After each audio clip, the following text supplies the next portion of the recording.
Welcome to Junkies C.A.R.E, a special edition of the Dysfunction Junkies podcast, where we celebrate great people and great organizations doing great things. Now, here's your hosts, Chrissy and Carrie. Hey, Junkies, I'm Carrie. Chrissy. I am so excited. I couldn't wait for May to come to talk about this fabulous organization for Junkies C.A.R.E. May is Lupus Awareness Month. And as we've talked about in previous episode, I also have lupus. So this is near and dear to my heart. Chrissy, what all do you know about lupus? No, it's an autoimmune disease. Good. And it's not great at all, like most diseases are not, because I believe my understanding is the way the disease works, your body sort of attacks your organs and things like that. It can, absolutely. So lupus is a very misunderstood and unpredictable autoimmune disease. So you got that right. Good job. It is very difficult to diagnose. It can be a challenge to live with. And the symptoms are so diverse. And what lupus looks for one person is going to be different for another. And it really is a very complex autoimmune disease. It causes a lot of inflammation in many parts of your body, and it can cause a lot of organ damage. So, interesting though is what percentage of women do you think, or how do I word this? So lupus can, men or women, but of the people with lupus, what percentage of it do you think are women? If you're saying everybody who's been diagnosed with lupus, yes, men and women, yes, what the percentage for women who have been diagnosed versus men? 80% are women. You're very close. You're very close. I think it's actually 90%. So yes, it's definitely one that is women more than men, but men can get it too. And it's very hard to diagnose because, the symptoms can mimic so many things. My lupus journey started, honestly, back in my early 20s. And one of the first things that I noticed was I would get, it's called Raynaud's syndrome. So literally, it would look like half of my hand was dead. Like there'd be a line across my hand and my fingertips would be dead white, just dead white. And then the rest of my hand would be normal. And I couldn't explain it. So I went to the doctors. At that time, I was working scuba diving in very cold water as part of my job. And they were just like, oh, it's just because you're in 40-degree water every day. That's why your blood is just shunting from your hands and whatever. So it was dismissed. This one little symptom was dismissed. And then, years later, it was like something else. And then it was just this. Oh, you're just tired because maybe you had mono or whatever. And just years of this constantly, but never quite feeling right. And it wasn't until, thank God, the wonderful doctors at Cleveland Clinic started really listening to me, putting all the symptoms together, doing some tests. Now, there's no specific test for lupus, but there are tests that they can do to kind of help narrow down this to okay, you probably have lupus. And through all of that, they did give me the diagnosis and put me on medicine. And honestly, my lupus journey has been so much better over the past few years when I finally got diagnosed and proper treatment.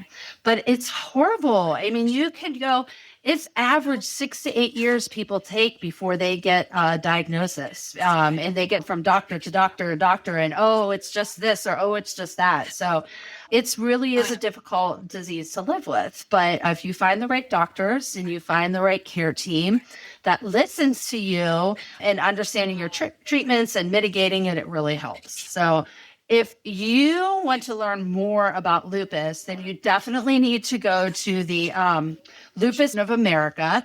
That is our initiative this month, our organization that we're featuring. Their website is lupus.org. And I was on their website today. It was amazing. They have these quizzes that you can take to learn more about lupus. And one of the questions was that question about how many men versus women and how many years does it take to get diagnosed. And it was just very informative. So if you want to learn more about lupus, or if you maybe have a loved one or a family member that has lupus, I definitely encourage you to go to the website. So but type of treatment is generally helpful for people who have been diagnosed with lupus. Yeah. I'm sure that probably varies because you said the disease varies from person to person. So, right. So what are some of the treatments? So there's different medications depending on what type. There are different types of lupus. So depending on what type of lupus and what part of your body gets affected by it will depend on the medication. But a lot of it is also learning what triggers your lupus. And this is the crazy thing. Sunlight, exposure to UV light is one of the biggest triggers for a lupus flare.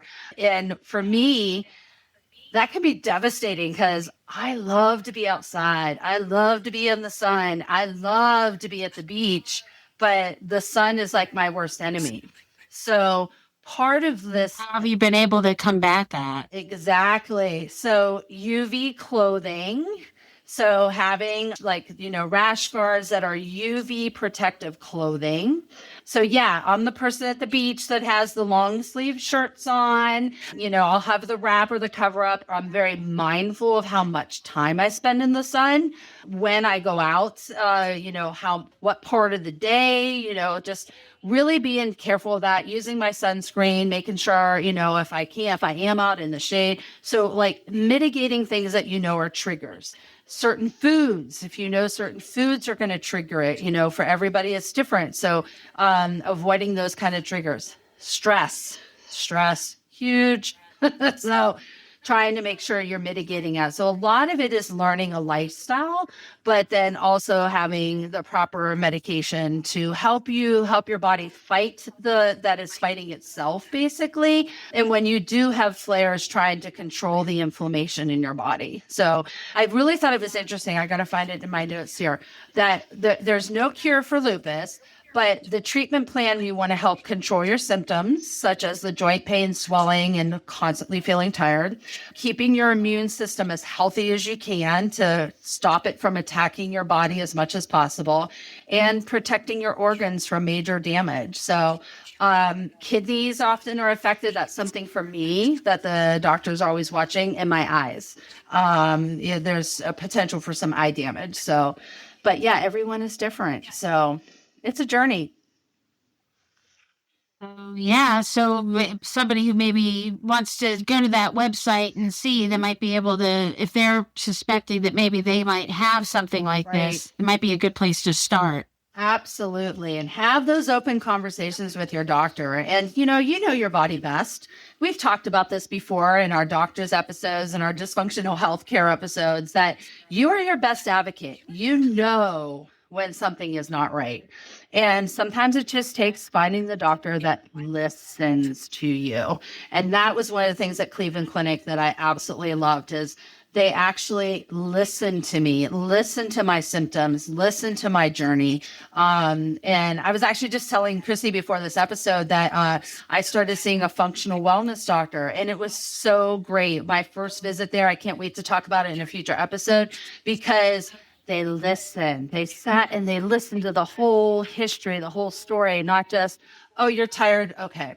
It was nice to have some validation. So, but the other thing about, learning more about lupus is just raising that awareness. So, going to the website, learning about it. May is Lupus Awareness Month, so there might be very well a fundraiser or a lupus awareness event in the area near you. You can look that all up on their website. Wearing purple. So this is as close to I had of purple for today, but I'm going to need to get a purple lupus shirt or something. But purple is the color for lupus, and the butterfly is a symbol for lupus because of rosacea, the butterfly rash. That's one of another common symptom that happens. So if I get really upset, or if I'm having flare, depending if I eat the wrong things, if I'm in the sun too much, I get this very intense butterfly rash that's called rosacea. And so the butterfly is the symbol for lupus because of that butterfly rash. So sport your butterflies and your purple for the month of May for lupus awareness. There we go. All right, junkies. Well, thanks for tuning in today. We look forward to coming at you all the rest of the month. So make sure to tune in. Hi, everybody.